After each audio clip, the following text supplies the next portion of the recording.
Shalom, selamat pagi, selamat hari Minggu untuk kita semua. Puji nama Tuhan, pada pagi hari ini kita boleh berkumpul untuk kita bersama-sama beribadah kepada Tuhan, mengucap syukur atas semua kebaikan Tuhan di dalam hidup kita. Mari kita mengawali ibadah kita pada pagi hari ini dengan menyatakan kepada Tuhan, Bapa, aku percaya kepadamu. Kita naikkan pujian, Bapa, ku percaya padamu.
Haleluya. Mari kita mengarahkan hati, kita akan mentabiskan ibadah kita pada pagi hari ini. Jemaat yang dikasihi Tuhan, ibadah kita pada pagi hari ini hanya boleh jadi di dalam nama Tuhan Tritunggal yang Kudus, Bapa, Putra, dan Roh Kudus. Kasih karunia-Nya menyertai kita sekalian. Haleluya.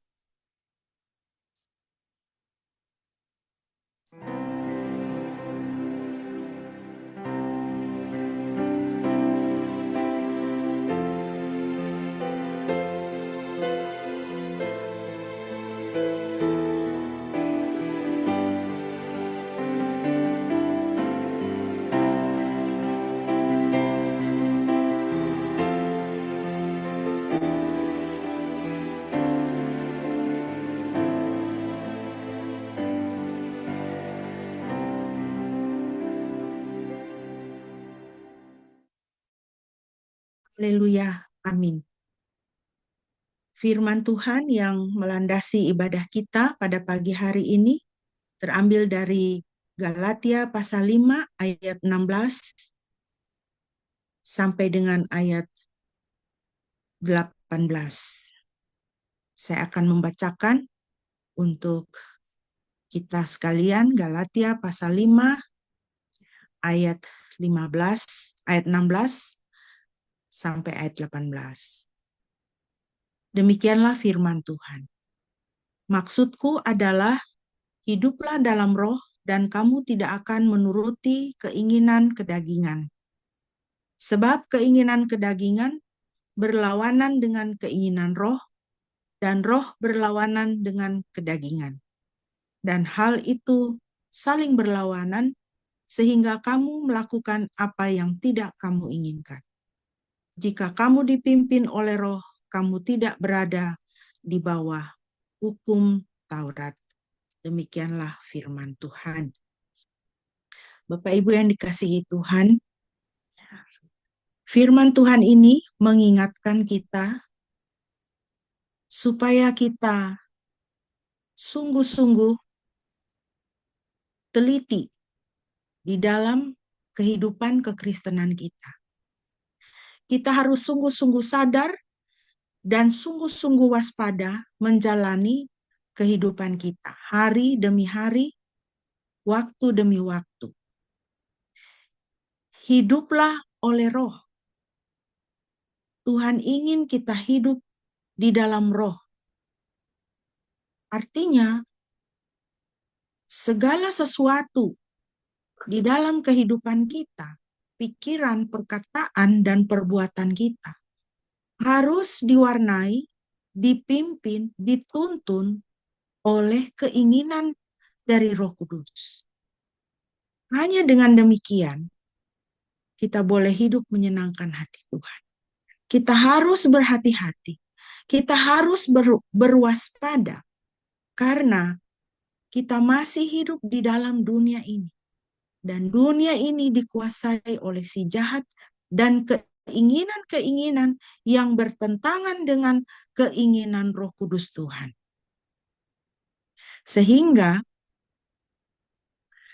kita sebagai orang-orang tebusan Tuhan dihimbau untuk hidup benar-benar bijaksana, memberi diri untuk dipimpin oleh Roh Kudus. Jadi, sungguh-sungguh kita hidup aktif di dalam hidup kerohanian kita itu harus hidup aktif. Ya. Aktif untuk menyelaraskan kehidupan kita, pikiran, perkataan, dan perbuatan kita dengan keinginan daripada Roh Kudus Tuhan dalam hidup kita. Mari kita memuji Tuhan dengan bermazmur dari Mazmur 100. Mazmur pasal 100 adalah Mazmur puji-pujian. Kita akan membacanya. Saya minta kesediaan Shine boleh memimpin pembacaan Mazmur pasal 100 dan kita boleh bersama-sama mengikuti, kita memuji Tuhan dari tempat kita masing-masing. Mazmur 100 ayat 1 sampai 5. Mazmur pujian. Bersoraklah bagi Yahweh, hai seluruh bumi. Layanilah Yahweh dengan hati yang gembira. Datanglah ke hadapan hadiratnya dengan nyanyian. Ketahuilah bahwa Yahweh adalah Elohim, dialah yang telah menjadikan kita. Kita adalah umat miliknya dan domba gembalaannya. Masuklah ke gerbangnya dengan ucapan syukur dan ke dalam pelatarannya dengan pujian. Bersyukurlah kepadanya dan berkatilah namanya. Sebab Yahweh itu baik, kasih setianya untuk selamanya dan kesetiaannya tetap untuk semua generasi. Haleluya. Puji nama Tuhan. Kita diajak oleh firman Tuhan untuk memuji Tuhan, ya, dan senantiasa boleh mengingat akan kebaikan Tuhan di dalam hidup kita.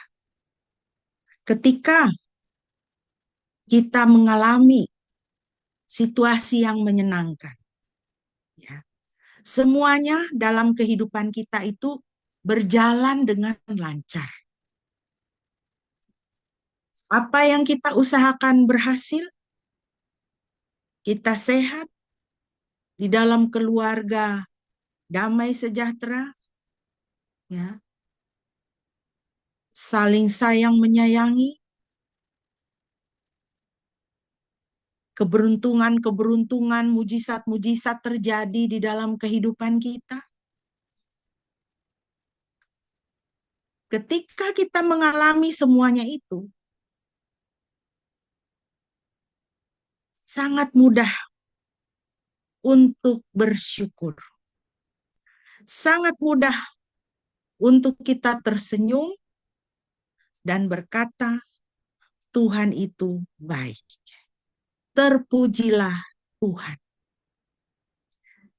Tetapi ketika segala sesuatunya tidak berjalan sesuai dengan keinginan kita, segala sesuatunya tidak berjalan dengan harapan dan cita-cita kita, malah merugikan kita, apakah kita bisa mengucap syukur?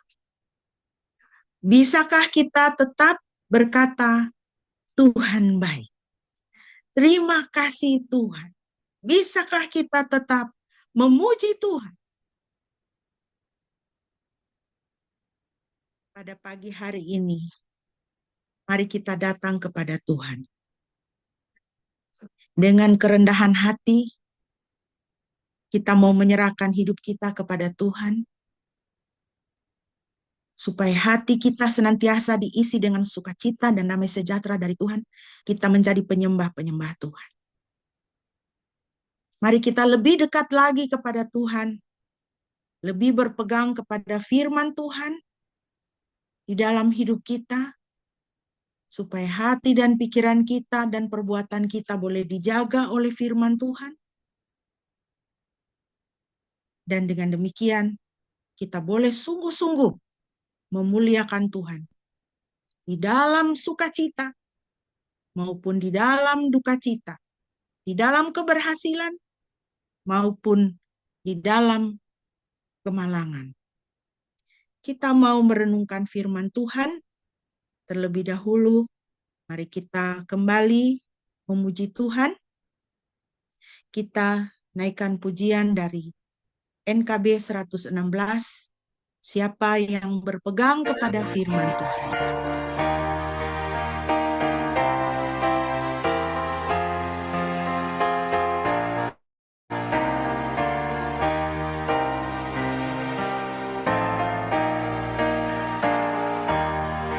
Siapa yang berpegang pada sabda Tuhan dan setia mematuhinya, hidupnya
disediakannya bagi yang berpegang padanya.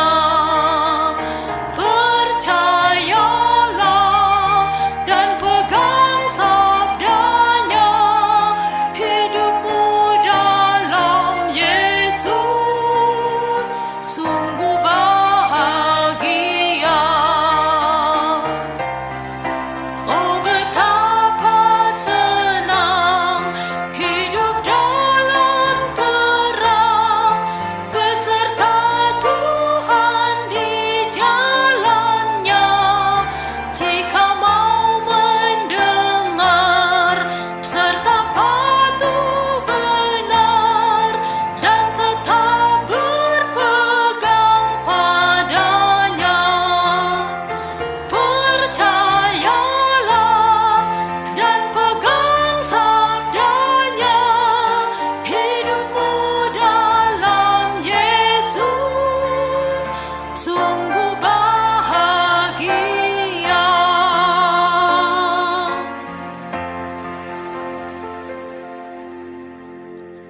Haleluya. Kita berpegang kepada firman Tuhan, hidup di dalam Yesus, hidup kita sangat bahagia. Mari kita membaca firman Tuhan bagi kita pada pagi hari ini yang terambil dari Injil Yohanes pasal 3 ayat 1 sampai dengan ayat 15. Injil Yohanes pasal 3 ayat 1 sampai dengan ayat 15. Satu bagian firman Tuhan yang sangat dekat dengan kita. Saya akan membacakan bagi kita pada pagi hari ini. Demikian firman Tuhan. Ada seorang Farisi bernama Nikodemus, ia seorang pemimpin Yahudi.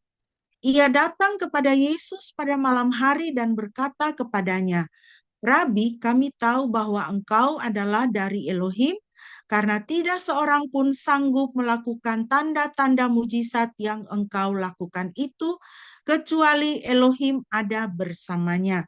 Yesus berkata kepadanya, "Sesungguh-sungguhnya aku berkata kepadamu, jika seseorang tidak dilahirkan kembali, ia tidak dapat melihat kerajaan Elohim." Nikodemus bertanya, "Bagaimana mungkin orang dilahirkan setelah menjadi tua? Dapatkah ia masuk kembali ke dalam rahim ibunya untuk dilahirkan kedua kalinya?" Yesus menjawab, "Sesungguh-sungguhnya aku berkata kepadamu, jika seseorang tidak dilahirkan dari air dan roh, ia tidak dapat masuk ke dalam kerajaan Elohim. Apa yang telah dilahirkan dari daging adalah daging, dan apa yang telah dilahirkan dari roh adalah roh. Jangan heran kalau aku berkata kepadamu," ayat 7, ayat yang ke-7, "Jangan heran kalau aku berkata kepadamu, engkau harus dilahirkan kembali. Angin berhembus ke tempat yang ia kehendaki, dan engkau mendengar suaranya. Tetapi engkau tidak tahu dari mana ia datang dan kemana ia pergi. Begitu juga halnya dengan setiap orang yang dilahirkan dari roh." Nikodemus bertanya, "Bagaimana hal ini dapat terjadi?" Yesus menjawab, "Engkau adalah guru Israel, tetapi tidak mengerti hal ini. Sesungguh-sungguhnya aku berkata kepadamu, apa yang kami ketahui kami katakan, dan apa yang kami lihat kami berikan kesaksian, tetapi kamu tidak menerima kesaksian kami. Jika aku mengatakan kepadamu hal-hal duniawi dan engkau tidak percaya, bagaimana engkau akan percaya jika aku mengatakan kepadamu hal-hal surgawi? Tidak seorang pun naik ke surga kecuali Dia yang turun dari surga, yakni Anak Manusia yang ada di surga.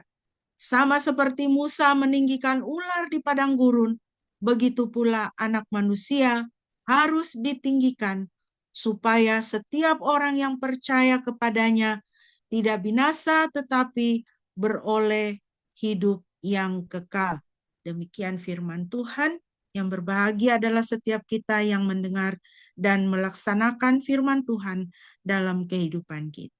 Mari Bapak Ibu kita berdoa sebelum kita merenungkan firman Tuhan. Bapa di surga, pada pagi hari ini kami menyerahkan seluruh keberadaan diri kami ke dalam tangan Tuhan supaya dikuasai oleh firman Tuhan. Roh Kudus, berbicaralah kepada setiap kami masing-masing, supaya kami dapat memahami dan melakukan firman Tuhan dalam hidup kami setiap hari. Di dalam nama Yesus kami berdoa, haleluya, amin. Bapak Ibu yang dikasihi Tuhan, pada pagi hari ini saya akan melanjutkan pembahasan kita di bawah tema apa yang dikehendaki oleh Tuhan Yesus setelah kebangkitannya. 2 minggu yang lalu kita sudah belajar, kita sudah bersama-sama boleh meneliti dari Yohanes pasal 21, apa yang Tuhan Yesus kehendaki bagi kita setelah kebangkitannya. Bahwa kita harus bertobat, kita harus hidup total bagi Tuhan, dan kita harus melayani Tuhan. Dan pada pagi hari ini adalah sambungannya apa yang Tuhan kehendaki terjadi dalam hidup kita setelah kebangkitannya, yaitu kita harus dilahirkan kembali. Saudara harus dilahirkan kembali. Bapak Ibu yang dikasihi Tuhan, Benjamin Franklin adalah seorang bapak bangsa Amerika, ya. Beliau adalah seorang tokoh yang sangat terkenal dan meninggalkan banyak sekali karya di dalam hidupnya. Dia memiliki banyak jenis pekerjaan dan keahlian. Dia adalah seorang wartawan, penerbit, pengarang, seorang diplomat, ilmuwan, penemu, ya. Salah satu yang menandatangani deklarasi kemerdekaan Amerika. Dan kata-katanya banyak yang terkenal dan dikutip oleh orang. Misalnya, time is money. Waktu adalah uang. Banyak yang mengatakan kemungkinan besar itu adalah berasal dari Benjamin Franklin. Dia adalah penerbit, pemilik percetakan, dan karena dia adalah seorang ilmuwan, dia melakukan percobaan dengan listrik, ya, penangkal petir dan sebagainya. Dia adalah kepala kantor pos pertama di Amerika, pembuat perpustakaan umum pertama, mengorganisir barisan pemadam kebakaran kota. Pokoknya sungguh luar biasa, ya, Benjamin Franklin ini. Pada waktu masa hidupnya juga ada seorang hamba Tuhan yang sangat luar biasa dipakai Tuhan untuk mengadakan kebangunan-kebangunan rohani di Amerika pada waktu itu. Beliau adalah George Whitefield. Dan George Whitefield ini kemudian berkata kepada Benjamin Franklin, Anda telah mengalami banyak kemajuan dalam pelistrikan. Kini seharusnya Anda mengejar pengetahuan mengenai kelahiran baru. Anda mengalami banyak kemajuan dalam pelistrikan. Anda orang hebat, luar biasa, jenius, sukses, ternama. Dengan kata lain, George Whitefield mengatakan, sudah cukup. Kini seharusnya Anda mengejar pengetahuan mengenai kelahiran baru. segala kesuksesan di dalam kehidupan, segala kekayaan, keberhasilan yang bisa kita raih di dalam kehidupan kita. Banyaknya harta, nama yang harum, tidak akan membawa kita ke dalam hidup yang kekal. Tidak akan membuat nama kita ditulis di dalam kitab kehidupan milik Tuhan. Kita harus memikirkan kehidupan kekal. Kita harus memikirkan apakah nama kita ada ditulis di kitab kehidupannya Tuhan. Apakah namamu ada di kitab kehidupannya? Saudara, ketika saya tamat sarjana muda dari sekolah teologi, saya tidak langsung melanjutkan pendidikan sesuai dengan nasihat dari wali kelas kami pada waktu itu. Beliau mengatakan supaya saya mengambil waktu untuk melayani keluarga. Jadi pada waktu itu saya mendampingi ibu saya untuk merawat oma, yaitu ibu dari mama saya. Oma saya sakit berat. Waktu itu beliau telah berusia sekitar 70 tahun. Kalau saya tidak salah ingat, beliau menderita diabetes, lalu salah satu kakinya telah diamputasi. Dan beliau juga menderita kanker usus besar. Sehingga setiap hari mengalami pendarahan. Pada waktu itu, tugas saya adalah mencuci pakaian beliau. Setiap hari pakaian-pakaian beliau itu penuh dengan darah. Dan saya mengepel rumah dengan karbol. Sehingga rumah om saya itu, jadi oma itu dirawat, tinggal di rumah om saya waktu itu. Jadi rumah om itu penuh bau seperti rumah sakit. Dan oma saya setiap malam menjerit. Setiap malam sepanjang hari, 24 jam satu hari, oma selalu berteriak. Banyak tim doa didatangkan, tapi tidak ada satupun yang mendatangkan hasil. Oma selalu diganggu atau mendapatkan penglihatan-penglihatan yang membuat oma saya pada waktu itu sangat ketakutan. Salah satu penglihatan oma adalah bahwa ada orang duduk di sudut kamarnya dengan sebuah buku yang sangat besar. Oma saya itu panggil saya Non. Jadi oma bilang sama saya gini, Non, kalau saya tidur jangan matikan lampu ya. Iya oma, kenapa?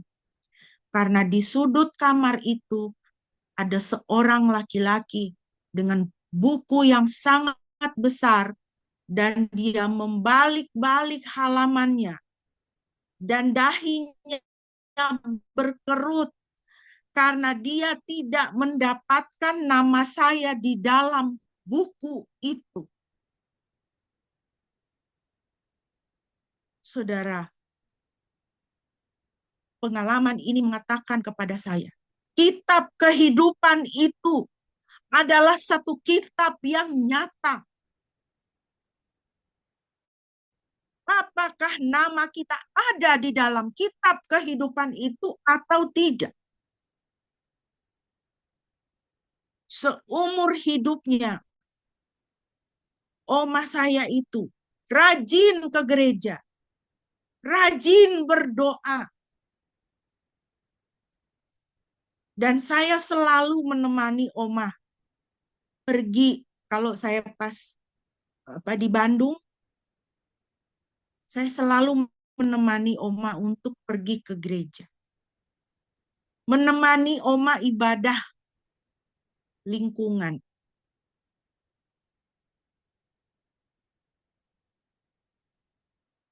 Tetapi menjelang akhir hayatnya, dia mendapatkan penglihatan bahwa namanya tidak ada di dalam kitab kehidupan. Dan itu diperlihatkan kepadanya sebelum ia menghembuskan nafasnya yang terakhir.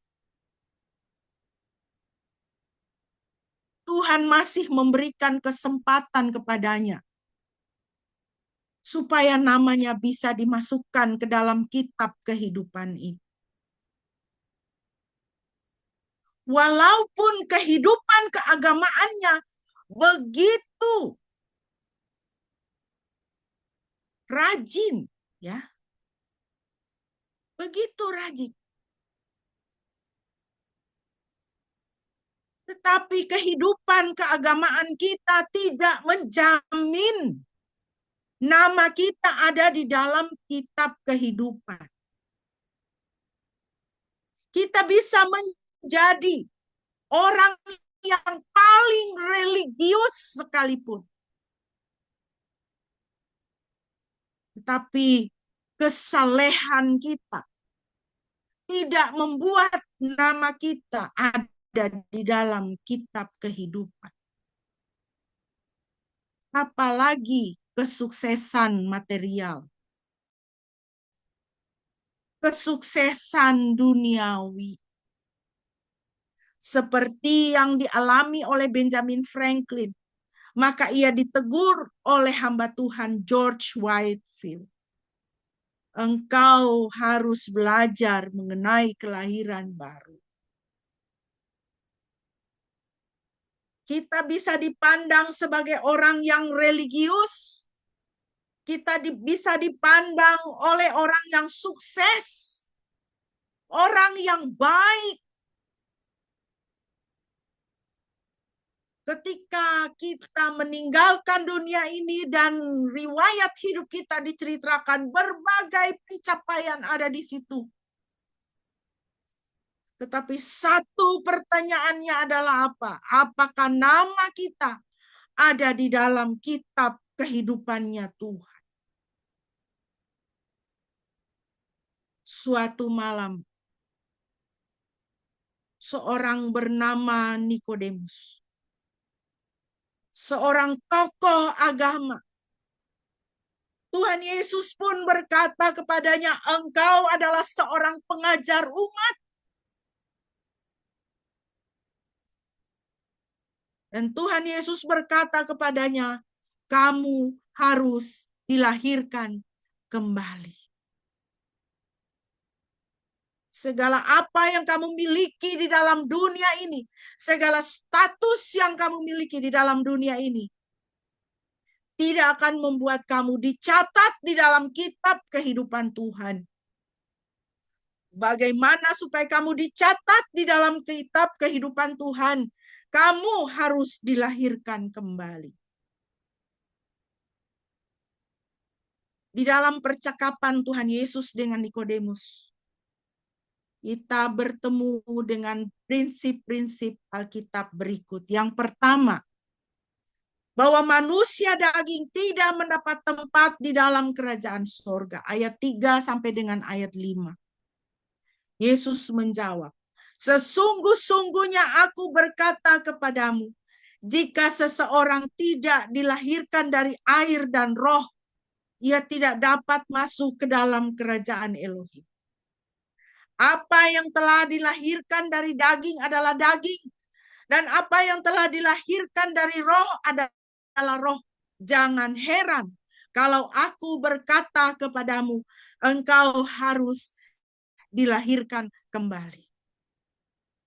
Di dalam pandangan Tuhan hanya ada dua perkara. Perkara roh dan perkara daging. Tidak ada yang lain.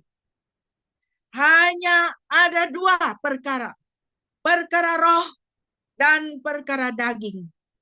Kalau kamu dilahirkan dari daging, kamu adalah daging. Kalau kamu dilahirkan dari roh, kamu adalah roh. Dan hanya orang yang dilahirkan dari air dan roh, dialah yang dapat masuk ke dalam kerajaan surga.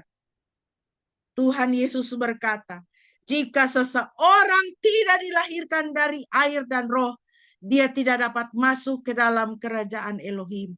Dia tidak bisa masuk ke dalam kerajaan surga. Jadi saudara, masuk surga itu ya bukan perkara hebat-hebatan. Bukan perkara banyak amal yang kita sudah buat. Bukan perkara betapa salehnya hidup kita di dalam dunia ini. Bukan perkara betapa terhormatnya kita di dalam dunia ini. Tetapi perkara apa? Apakah kamu dilahirkan dari air dan roh?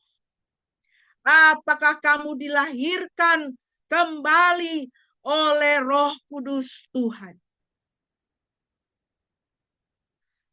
Karena apa yang dilahirkan dari daging adalah daging.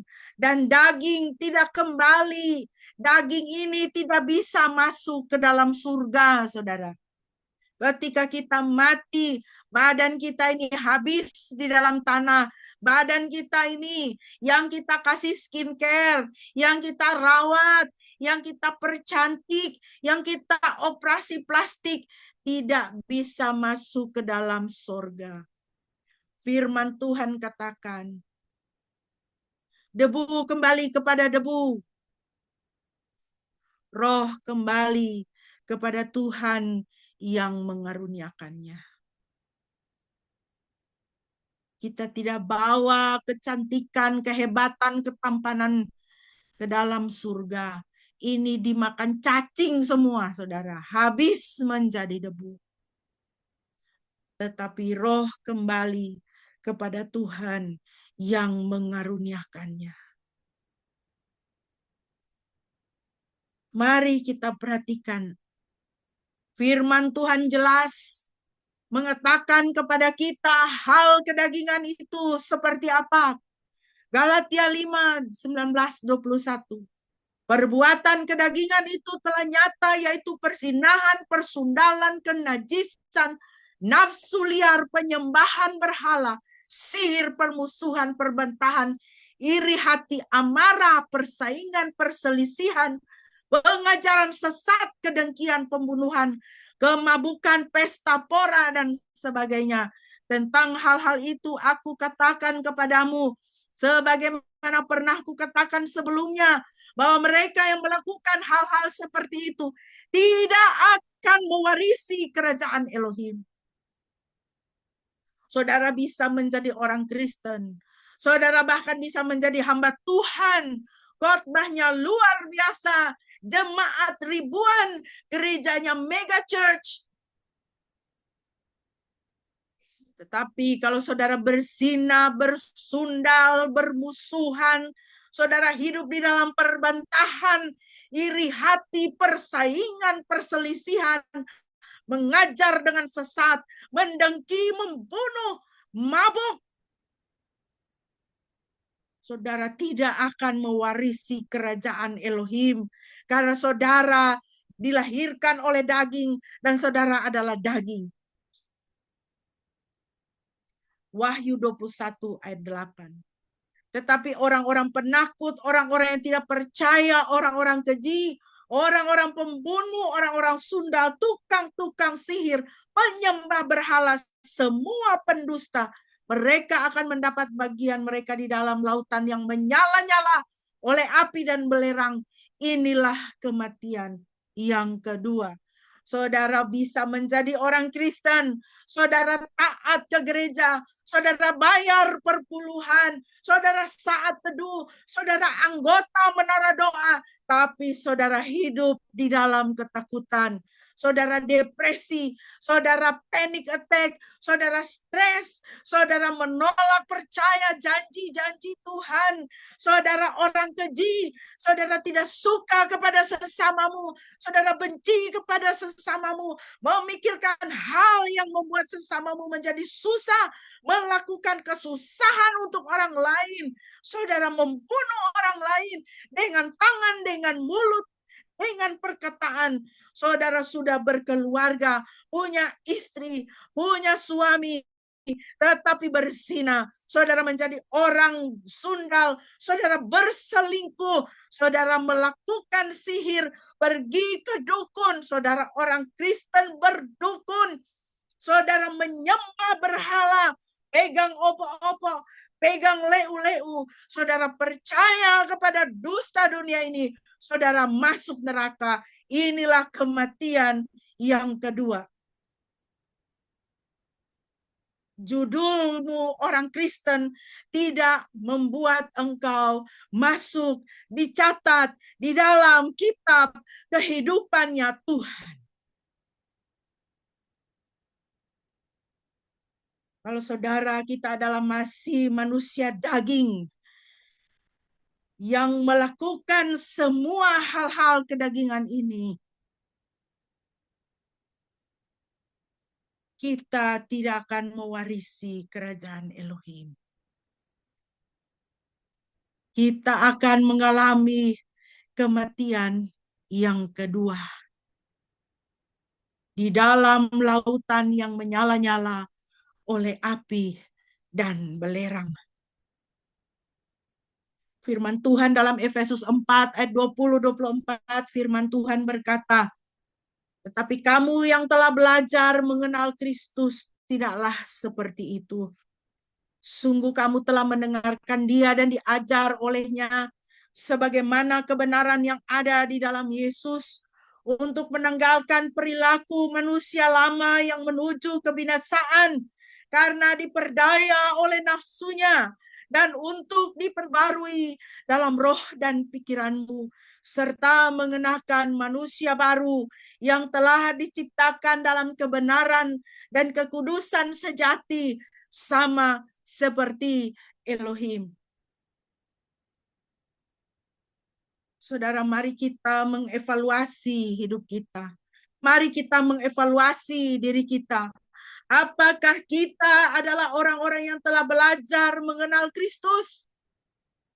Apakah saudara kita adalah orang yang telah mendengarkan Dia, menundukkan diri di hadapan Kristus untuk diajar oleh Dia, untuk menerima kebenaran? Tandanya saudara dan saya menerima kebenaran adalah apa? Kita tinggalkan perilaku manusia yang lama. Manusia lama yang dikuasai oleh dosa itu, kebiasaan-kebiasaan dosa, gaya hidup berdosa, tindakan-tindakan berdosa. Apakah kita benci?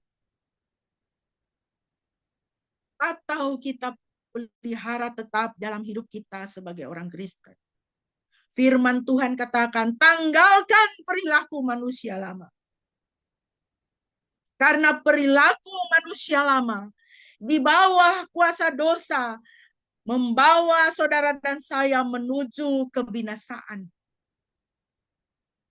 Menuju kepada kebinasaan firman Tuhan.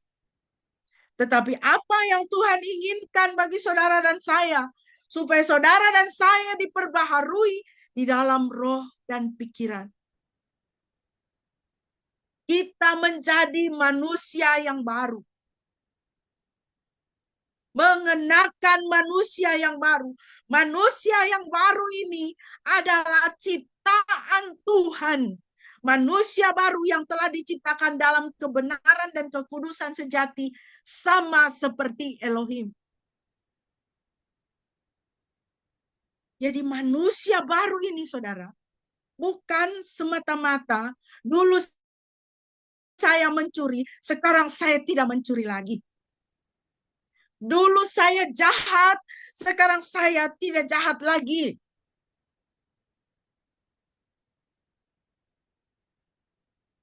Kita harus menjadi manusia yang baru. Kalau seperti di SPBU itu kan, mulai dari nol ya Pak ya, nah, begitu. Mulai dari nol. Artinya apa? Benar-benar baru, dibersihkan, disucikan, menjadi ciptaan yang baru. Siapa yang menciptakannya? Tuhan yang menciptakannya. Saudara dan saya diciptakan kembali oleh Tuhan. Diformat ulang. Sudah lahir pertama dari orang tua kita. Lahir kedua. Orang-orang di dalam Kristus itu, dia lahir 2 kali. Mati 1 kali. Tapi kalau orang-orang yang tidak mengalami kelahiran baru, orang-orang yang tidak bertobat, orang-orang yang tidak merendahkan diri kepada Kristus, tidak terima Yesus Tuhan sebagai Tuhan dan Juru Selamat, orang-orang yang hidup di dalam kedagingan, melakukan perbuatan-perbuatan kedagingan. Dia lahir 1 kali, lahir dari orang tuanya. Dia mati 2 kali. Mati pertama, mati jasmani dikubur. Mati kedua, mati kekal di dalam lautan api dan belerang yang menyala-nyala, firman Tuhan katakan. Jadi saudara, kekristenan itu bukan sekedar beragama. Kekristenan itu orang bilang lebih kekristenan itu bukan agama. Saya mau katakan, kekristenan itu jauh di atas agama. Ya. Jauh di atas agama. Agama itu orang cari Tuhan. Orang mencari Tuhan, orang mencari sesembahan. Tetapi kekristenan itu Tuhan yang datang untuk cari manusia. Tuhan yang datang untuk cari saudara dan saya. Agama itu memberikan tuntunan, peraturan supaya saudara menjadi orang yang baik. Saudara menjadi orang yang saleh. Kekristenan itu Tuhan melahirkan saudara kembali. Saudara dibentuk ulang oleh Tuhan supaya kembali kepada waktu Tuhan menciptakan manusia serupa dan segambar dengan Tuhan sendiri. Dibentuk, diciptakan di dalam citranya Tuhan sendiri. Itu kekristenan, saudara.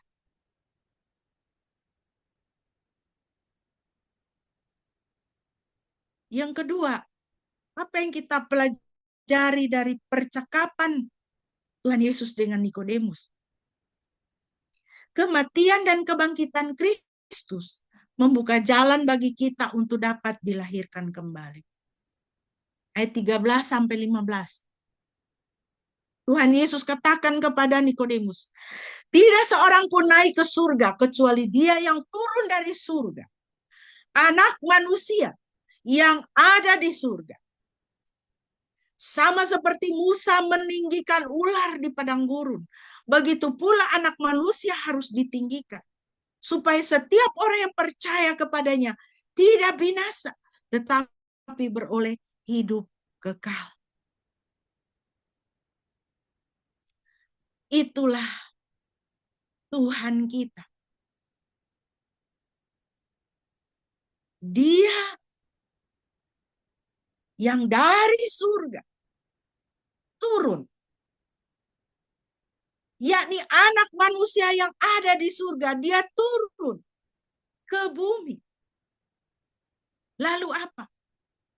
Lalu dia ditinggikan. Ditinggikan pertama, dia ditinggikan naik ke atas kayu salib. Sama seperti Musa meninggikan ular di padang gurun. Begitu pula anak manusia ditinggikan. Dia ditinggikan pertama, dia naik ke atas kayu salib. Buat apa? Supaya setiap orang yang percaya kepadanya tidak binasa, tetapi beroleh hidup yang kekal. Dia mati. Lalu dia bangkit. Firman Tuhan katakan apa?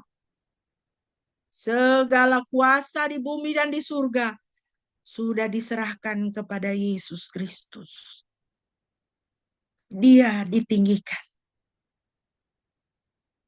Dia ditinggikan. Supaya apa? Saudara dan saya yang percaya beroleh hidup kekal. Dia mati. Dia bangkit.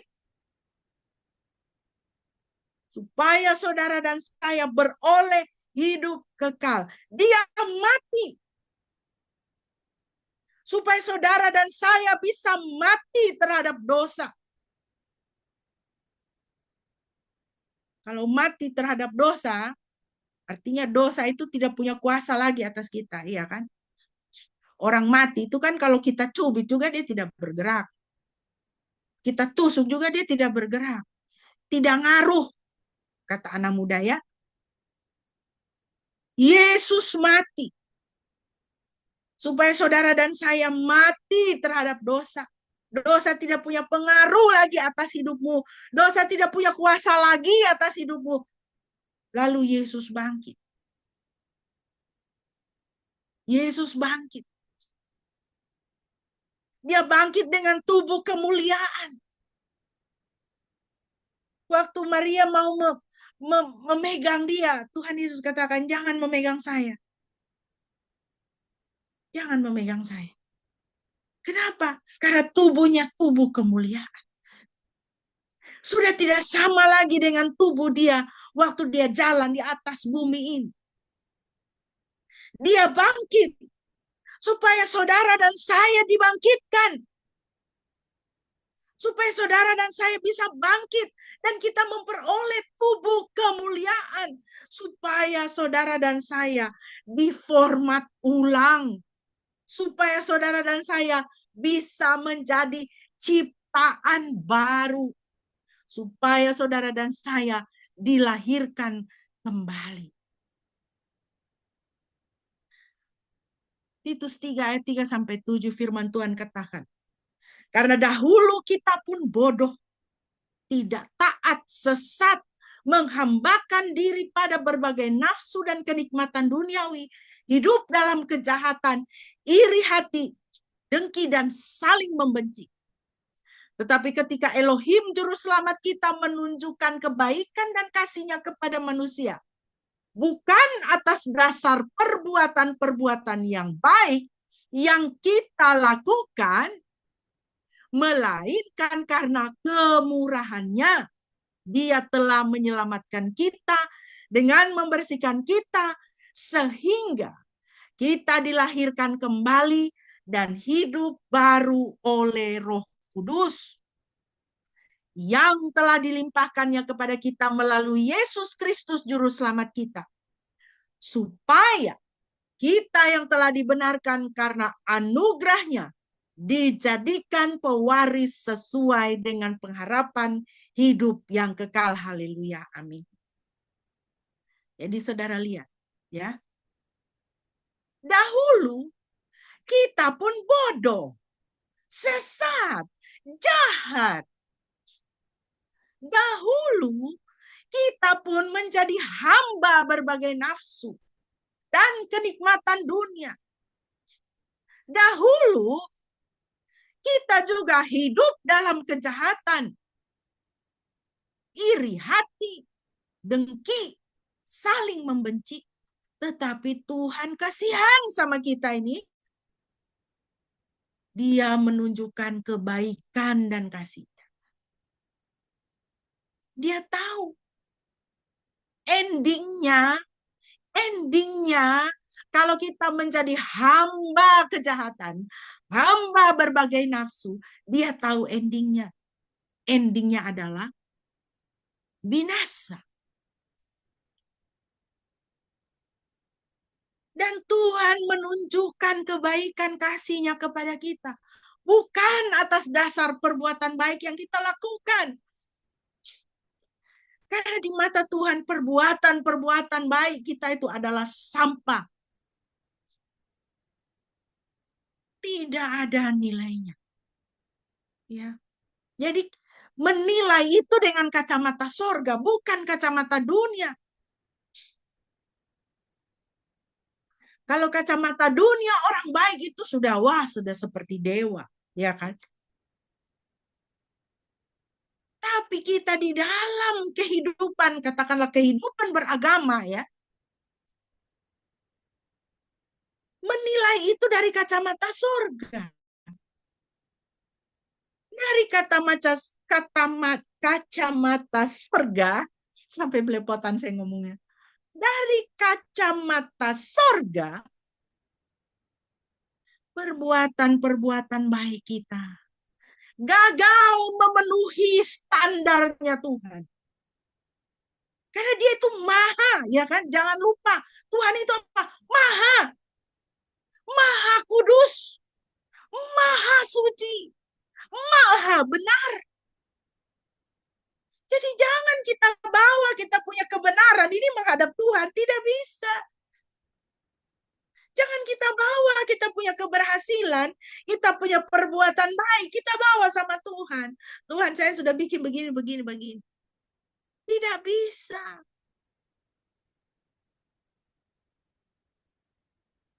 Tetapi Dia menyelamatkan kita karena kemurahan-Nya. Dia membersihkan kita. Dengan apa? Dengan darah kudus Yesus Kristus. Dan dengan kebangkitannya kita dilahirkan kembali. Dan memperoleh hidup baru oleh Roh Kudus. Semua itu diberikan dengan berlimpah kepada kita. Melalui Yesus Kristus Juru Selamat kita. Supaya kita yang telah dibenarkan oleh anugerahnya dijadikan pewaris sesuai dengan pengharapan hidup yang kekal. Dengan singkat, supaya nama saudara dan saya ada di dalam kitab kehidupannya Tuhan. Itu artinya pewaris kerajaan surga. Nama saudara dan saya ada di dalam kitab kehidupan Tuhan. Ingat saudara, 1 Korintus 15 ayat 17. Jika Kristus tidak dibangkitkan, maka sia-sialah imanmu dan kamu masih hidup dalam dosa-dosamu. Ya kan?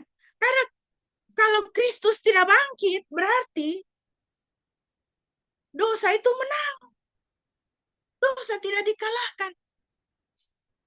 1 Petrus 3, 18, 19.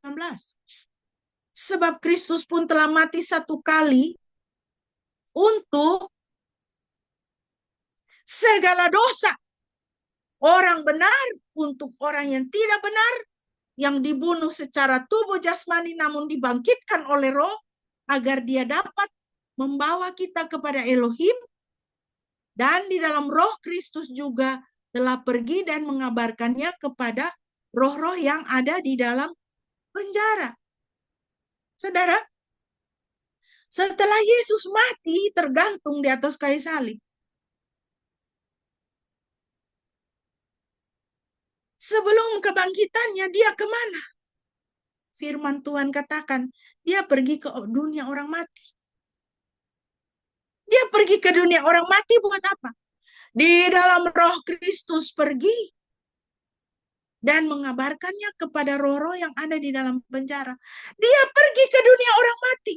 Dia pergi ke dunia orang mati dan dia berkata kepada roh-roh di dalam penjara, di dalam dunia orang mati itu, bahwa penebusan telah selesai. Ingat, dia di atas kayu salib mengatakan apa? Tetelestai. Sudah selesai.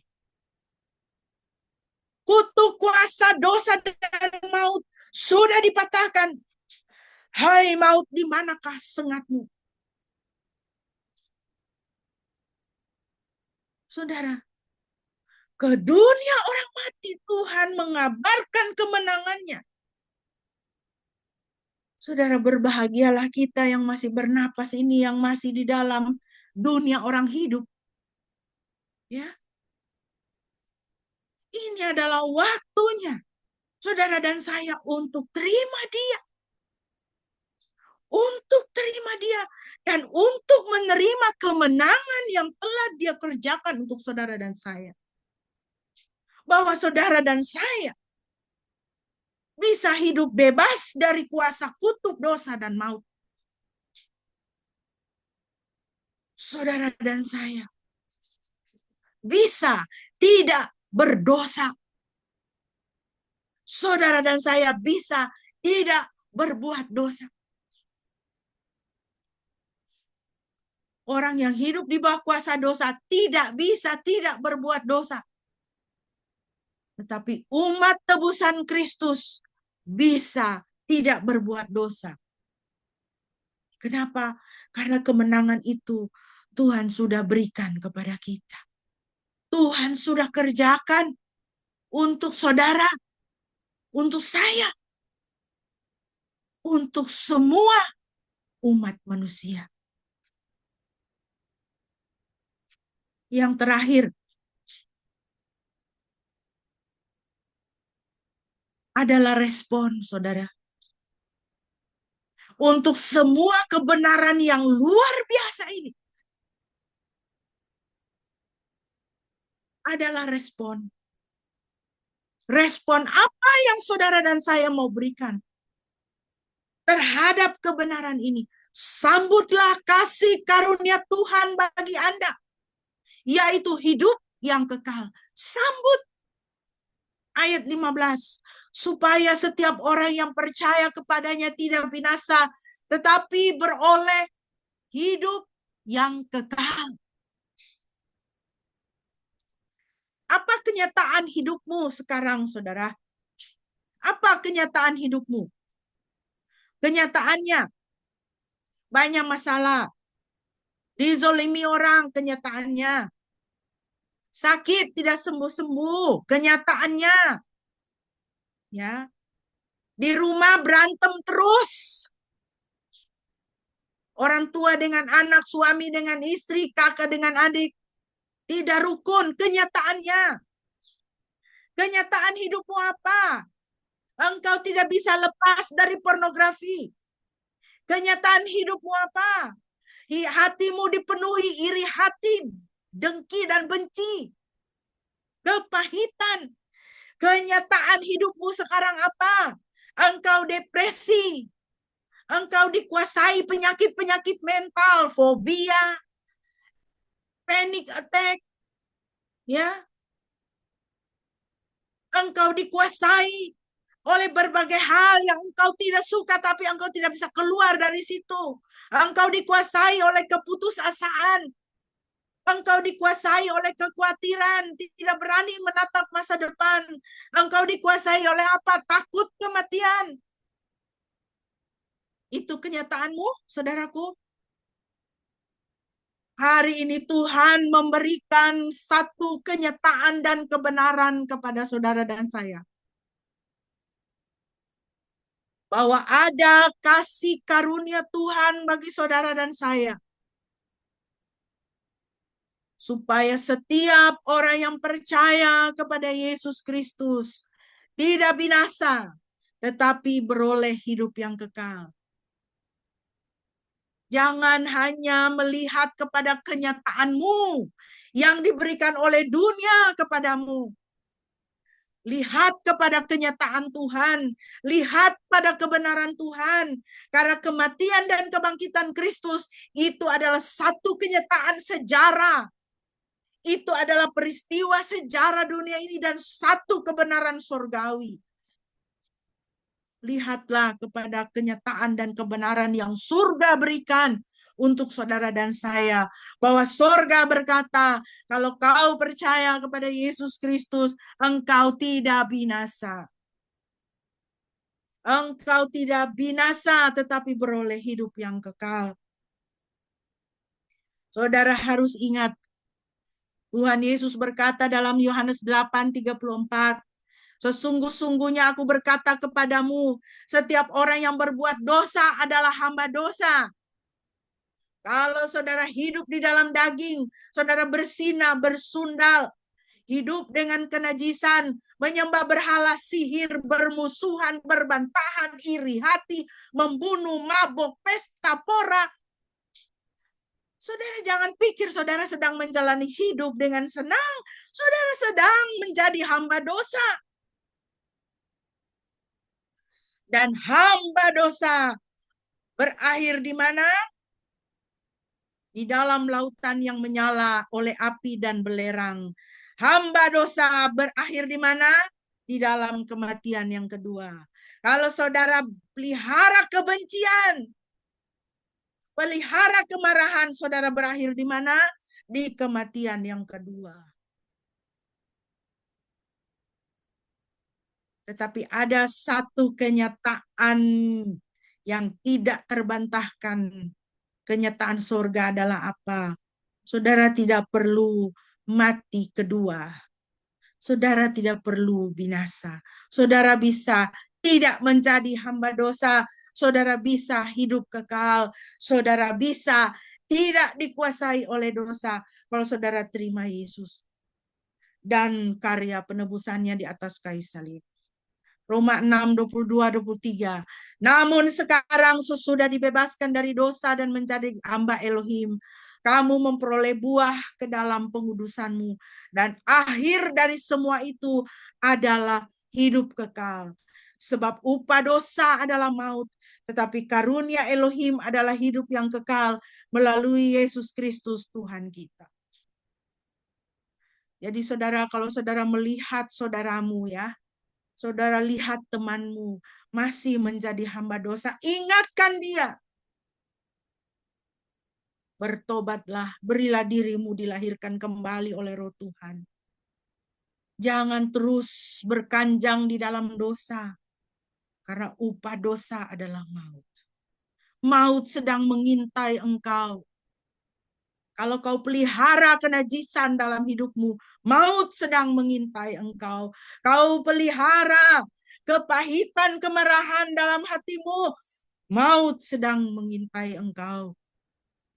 Tetapi karunia Elohim adalah hidup yang kekal di dalam dan melalui Yesus Kristus. Dan inilah hidup yang kekal itu, Yohanes 17.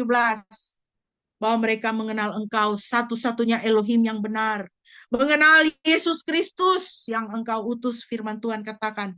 Mengenal bahasa Yunaninya adalah ginosko. Menyadari, yakin, memiliki pengetahuan, memahami. Dalam 1 Petrus 3:15a dikatakan, kuduskanlah Kristus di dalam hatimu sebagai Tuhan. Bukan cuma kamu menyadari ada Tuhan. Bukan kamu punya pengetahuan tentang Tuhan. Tetapi lebih dalam daripada itu adalah kuduskan Kristus di dalam hatimu sebagai Tuhan. Kata hati di sini dalam bahasa Yunani adalah kardia, perpanjangan dari kar, bahasa Latinnya kor. Kalau saudara pernah bertemu dengan kata kor Yesus, ya kan? Hati Yesus, ya.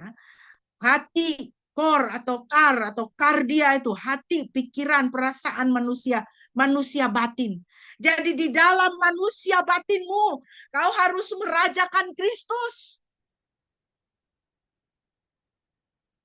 Itulah kau mengenal Yesus Kristus. Rajakan Kristus dalam hatimu. Kuduskan dia di dalam hatimu. Di dalam roh dan pikiranmu. Di dalam roh dan jiwamu. Kuduskan dia. Rajakan dia. Dia yang bertahta di situ. Bukan yang lain-lain.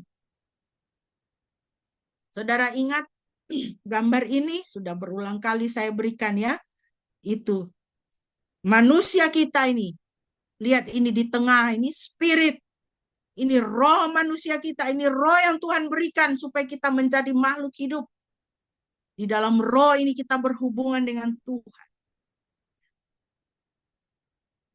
Lalu jiwa kita soul, personality. Ya.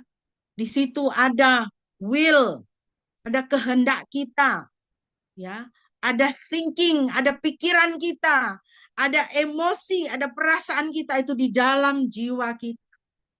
Lalu lingkaran yang keluar ini body, tubuh. Ya. 5 indera kita, otak, jaringan-jaringan, ya, organ-organ tangan, kaki, dan semuanya. Kuduskanlah Kristus sebagai Tuhan di dalam hatimu, di dalam rohmu, supaya jiwamu, pikiran, perasaan, dan kehendakmu, personalitimu, kepribadianmu ini dikuasai oleh Roh Kudus, diwarnai oleh Roh Kudus Tuhan. Maka tubuhmu, bodimu akan menjadi pelaku-pelaku kebenaran.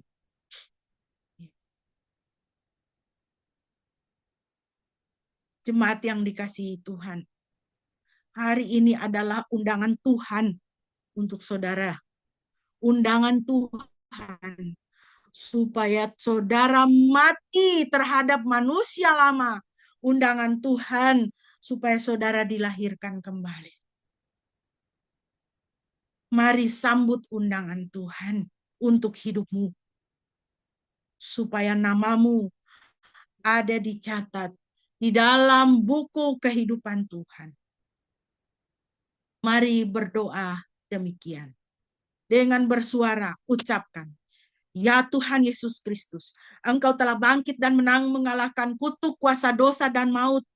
Saya datang menghadap Tuhan hari ini untuk menyambut undangan dan panggilan Tuhan supaya saya dilahirkan kembali oleh Roh.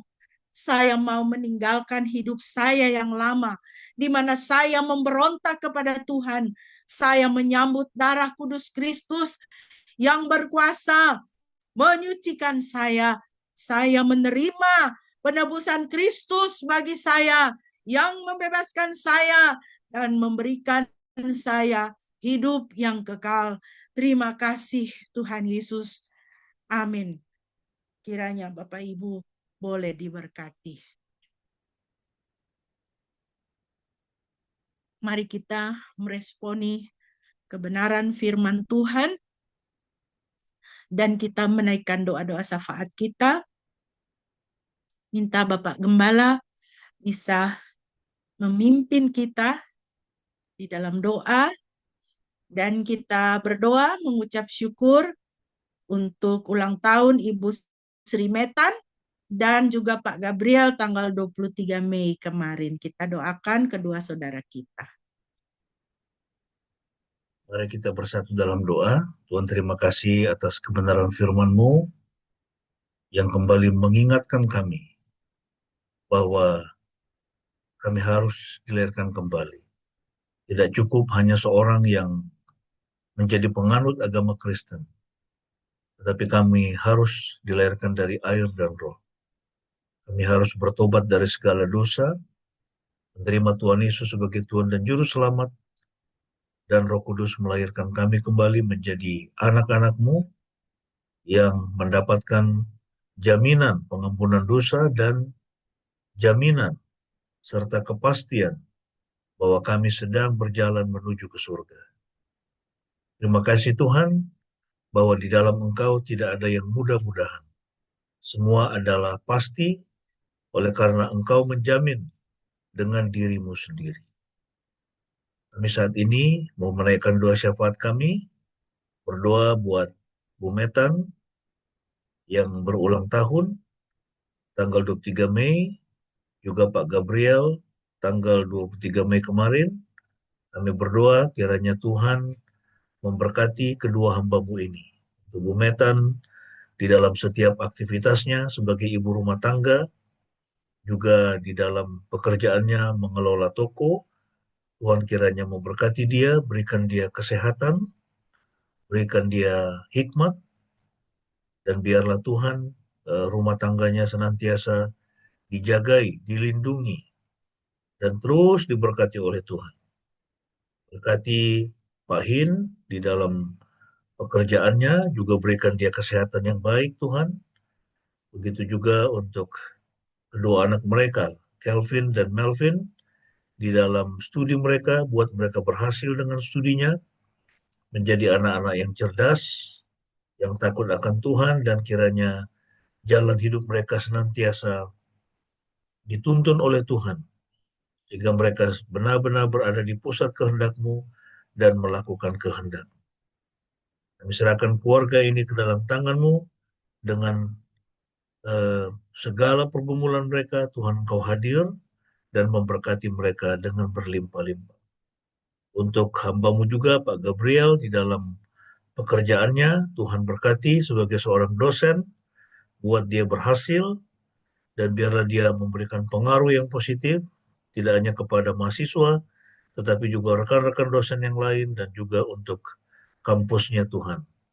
Biarlah nama Tuhan dimuliakan melalui kehidupannya. Juga Tuhan memberikan dia kesehatan, mengangkat semua kelemahan tubuh, khususnya di bagian jantung. Tuhan Engkau pulihkan dengan sempurna. Tuhan angkat semua kelemahan tubuh, dan berikan dia kesehatan yang sempurna ya Bapa. Kami serahkan hamba-Mu ini ke dalam tangan-Mu. Juga untuk semua kami, orang tua kami dalam masa tua mereka, berkati mereka semua, berikan kesehatan, berikan kekuatan, berikan sukacita di dalam melayani Engkau. Semua kami dalam pekerjaan kami, buat berhasil apa yang kami pegang, apa yang kami kerjakan, semakin bertambah-tambah, dan secara khusus supaya hidup kami menjadi berkat bagi banyak orang. Berkati bangsa dan negara kami Tuhan, berkati pemerintah kami, supaya benar-benar dapat mensejahterakan rakyat Indonesia dari Sabang sampai Merauke dengan kebijakan-kebijakan yang benar-benar dapat memberdayakan bangsa ini, memberdayakan semua rakyat Indonesia. Kami serahkan bangsa kami ke dalam tangan-Mu, juga gereja Tuhan ke dalam tangan. Terima kasih Bapa, kami alaskan doa ini dengan doa Bapa kami sebagaimana yang Tuhan Yesus sudah ajarkan kepada kami. Mari kita naikkan bersama-sama. Bapa kami yang di surga, dikuduskanlah nama-Mu, datanglah kerajaan-Mu, jadilah kehendak-Mu di bumi seperti di surga. Berikanlah kami pada hari ini makanan kami yang secukupnya, dan ampunilah kami akan kesalahan kami, seperti kami juga mengampuni orang yang bersalah kepada kami. Dan janganlah membawa kami ke dalam pencobaan, tetapi lepaskanlah kami daripada yang jahat, karena Engkaulah yang mempunyai kerajaan, dan kuasa, dan kemuliaan sampai selama-lamanya. Amin. Amin. Baik, puji nama Tuhan. Mari kita bersama-sama akan mengucapkan pengakuan iman kita di hadapan Tuhan dan di hadapan sesama kita. Marilah kita mengucapkan pengakuan iman kita demikian. Aku percaya kepada Elohim, Bapa yang Maha Kuasa, Khalik langit dan bumi, dan kepada Yesus Kristus, anaknya yang tunggal Tuhan kita, yang dikandung dari Roh Kudus, lahir dari anak darah Maria, yang menderita sengsara di bawah pemerintahan Pontius Pilatus, disalibkan, mati dan dikuburkan, turun ke dalam kerajaan maut. Pada hari yang ketiga bangkit pula dari antara orang mati, naik ke sorga, duduk di sebelah kanan Elohim, Bapa yang Maha Kuasa, dan dari sana Ia akan datang untuk menghakimi orang yang hidup dan yang mati. Aku percaya kepada Roh Kudus, gereja yang kudus dan persekutuan orang kudus, pengampunan dosa, kebangkitan orang mati, dan hidup yang kekal. Amin. Jemaat yang dikasihi Tuhan, kita akan mengakhiri ibadah kita pada pagi hari ini. Mari kita kembali memuji Tuhan dan menaikkan doa kita kepada Tuhan melalui pujian doa Yabes. Dan setelah itu kita akan menutup dan menerima berkat.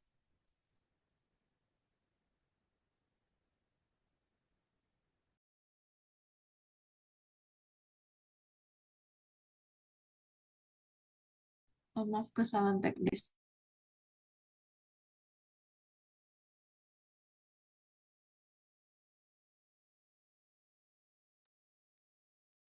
Sebelum kita menaikkan pujian, sedikit pengumuman. Kita akan beribadah pada hari Kamis, ibadah kenaikan ya tanggal 29,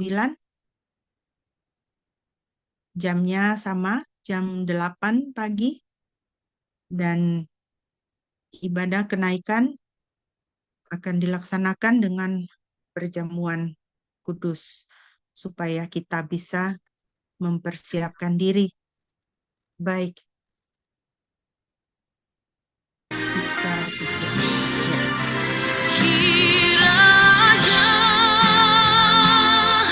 Engkau memberkati aku berlimpah-limpah dan memperluas daerahku.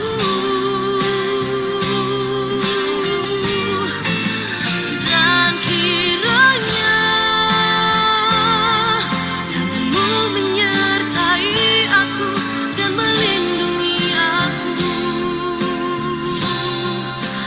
daripada malapetaka, sehingga kesakitan tidak menimpa aku.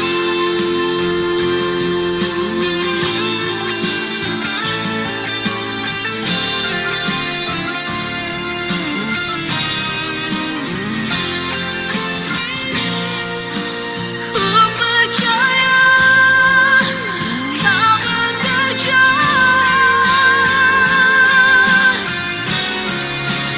kiranya Engkau memberkati aku berlimpah-limpah dan memperluas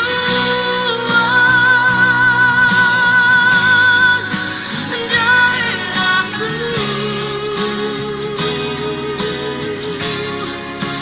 Dan kiranya tanganmu menyertai aku dan melindungi aku daripada malapetaka, sehingga kesakitan tidak menimpa aku. Kiranya Engkau memberkati aku berlimpah-limpah dan memperluas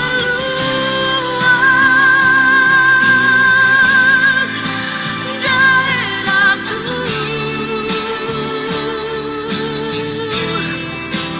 Dan kiranya tanganmu menyertai aku dan melindungi aku daripada malapetaka, sehingga kesakitan tidak menimpa aku.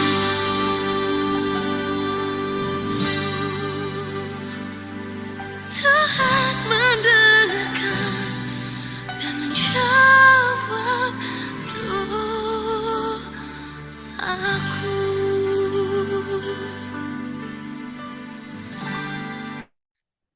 Jemaat yang dikasihi Tuhan, sekarang arahkanlah hatimu kepadanya dan terimalah berkat-Nya. Yahweh memberkati engkau dan memelihara engkau. Yahweh membuat wajah-Nya bersinar atasmu dan memberi engkau anugerah. Yahweh mengarahkan wajahnya kepadamu dan memberi engkau damai sejahtera. Pujilah Khalik semesta.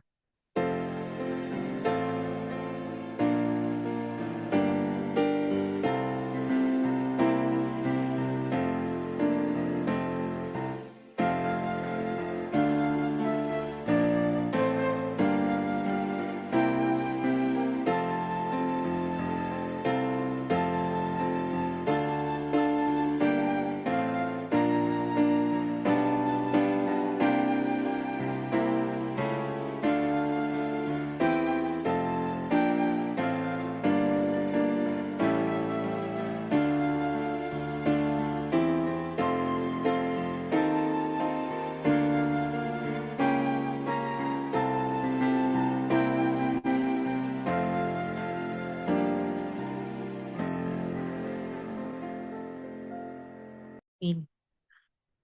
Mari kita bersaat teduh.